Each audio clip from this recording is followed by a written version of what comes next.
Questa tipologia di residenza turistica viene normata per la prima volta in Italia nel 2014, 15 anni fa, dentro un decreto molto corposo e variegato chiamato Sblocca Italia.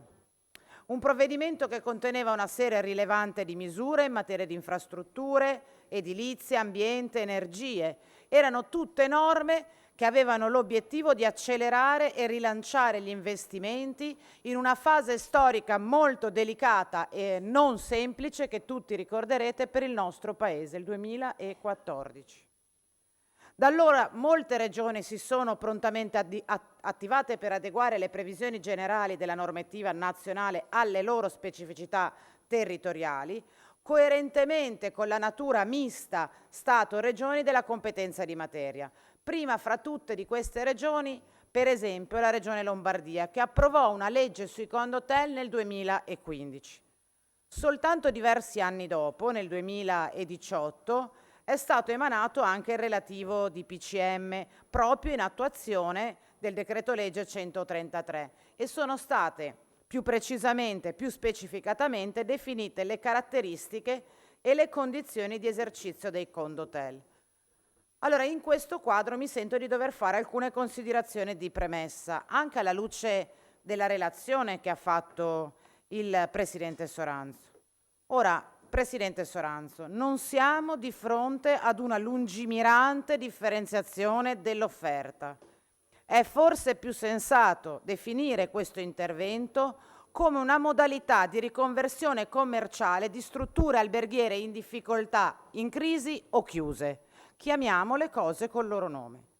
E lo dico non per sminuire l'interesse per il provvedimento, ma per sottolineare come la politica e spesso anche il mondo dell'impresa non sembra capace di stare al passo con la velocità con la quale si realizzano i cambiamenti nel mondo.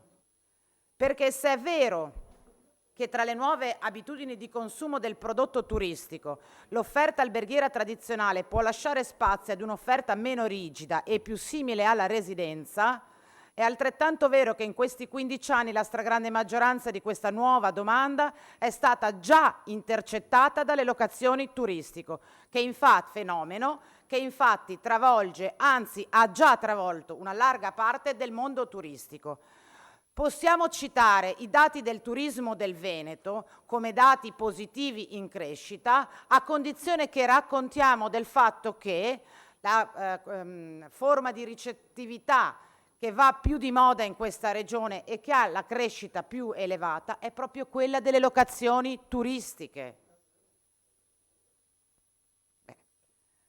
Allora, governare i fenomeni, collega Soranzo, è fondamentale, vale nell'ambito turistico, ma non solo.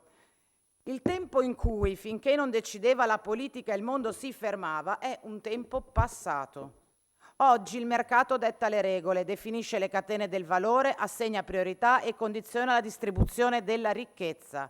La politica, le istituzioni, dalla sbornia liberale del Novecento ha regalato la supremazia all'economia.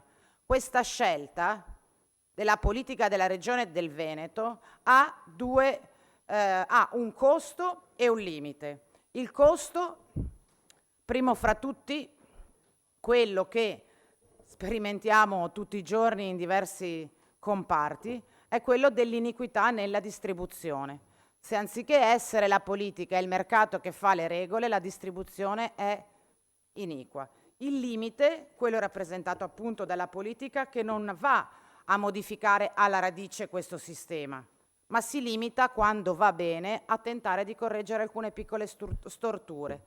E il tema, l'argomento degli alloggi turistici è esemplificativo da questo punto di vista. Fino a che punto vale per gli alloggi turistici la diversificazione dell'offerta?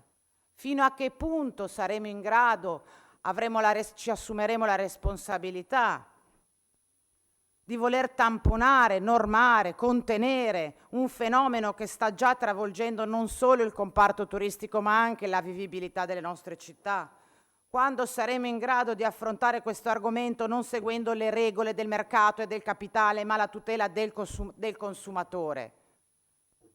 Ci vorrebbe un po' di coraggio per fare queste cose e ne vedo poco in questo momento. Anzi, proviamo con questa norma a scopiazzare le regole che stanno sancendo la ricchezza degli alloggi turistici per trasferirli anche alle attività alberghiere. Sotto il profilo della, filosofia è una resa grave e pericolosa. E infine, guardi, consigliere Soranza, c'è il problema tempo. Il ritardo di 11 anni dalla legge nazionale, il ritardo di 7 anni dal decreto attuativo. La velocità delle risposte, in particolar modo sulle politiche turistiche, non è una variabile indipendente. Lombardia, Toscana, Friuli Venezia Giulia, Emilia, Puglia, Abruzzo, Campania, Lazio, Liguria, Marche, Piemonte, Sardegna e Sicilia, cioè tutte le regioni turistiche d'Italia tranne il Veneto, si sono già mosse su questo fronte. Noi arriviamo un po' tardi e ci arriviamo con una proposta di minima che peraltro delega alla Giunta la parte rilevante della questione. Sembra, più che una legge che cambierà le sorti dell'offerta turistica di questa regione, una bandierina da portare a casa oppure uno strumento per risolvere un problema singolo. In entrambi i casi poco interessante per la regione. Queste sono naturalmente perplessità di fondo che ci lasciano la sensazione anche questa volta di essere di fronte ad un'occasione persa, che parlano più di un intervento spot che di una misura di pianificazione turistica. Infatti, pur avendo impatti significativi, perlomeno potenzialmente sui territori, non è un impegno incluso nella programmazione regionale. Non c'è scritto nel DEF che volevate fare i condotel. Non c'è nel piano triennale o annuale del turismo che volevate fare il DEF per differenziare l'offerta turistica. Solo un'ultima considerazione. La definizione di riqualificazione degli esercizi alberghieri esistenti che è inserita in questa norma. Se io, per avere le risorse economiche necessarie per riqualificare, ammodernare o adeguare la mia struttura, sono costretta a cederne una parte, sto facendo un'operazione che rischia di essere a somma zero, perché la parte di capitale che valorizzo con la ristrutturazione si compensa con la parte di patrimonio che perdo vendendo gli appartamenti. Anche in questo caso si tratterebbe di un'operazione, se vogliamo andare oltre i riflessi che ha sulle tasche del singolo imprenditore, di operazioni che meriterebbero un altro tipo di pianificazione. Una pianificazione del sistema turistico molto più ampia. Certo, come dicevo all'inizio, può essere una soluzione interessante per chi ha alberghi chiusi in abbandono. Può essere una soluzione che chi vive in realtà turistiche o gestisce strutture turistiche, come il proponente di questo progetto di legge, sa che il destino del patrimonio immobiliare in degrado è uno dei temi cruciali con il quale si devono misurare le amministrazioni locali.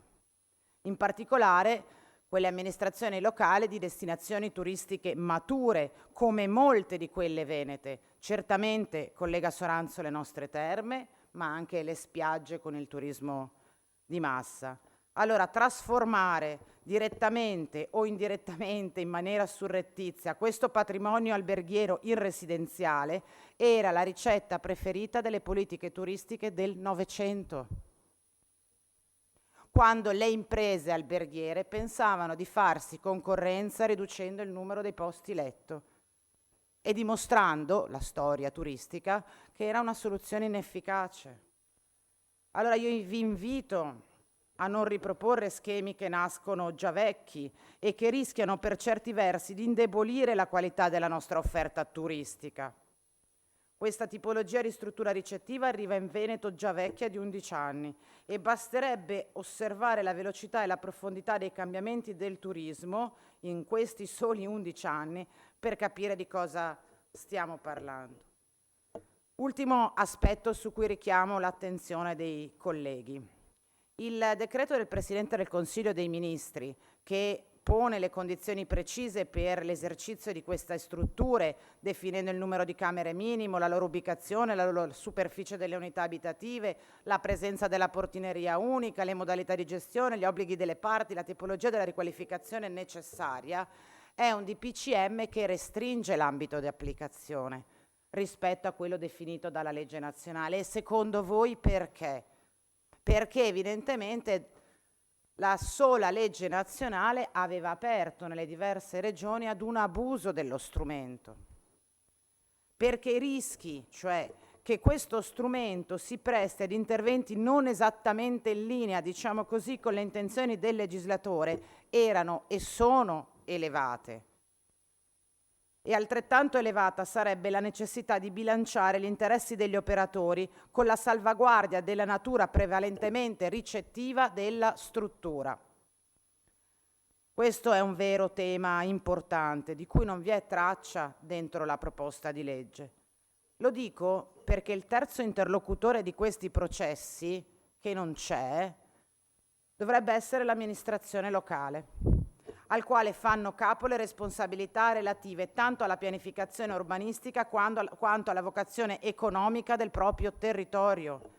Sul punto, collega Soranzo, a proposito di come si distribuisce il valore e il capitale, vale la pena ricordare che il valore significativo del patrimonio immobiliare nelle località turistiche non è proprietà degli albergatori, ma deriva anche dal contributo pubblico diretto e indiretto che tutta la comunità turistica offre a quelle imprese.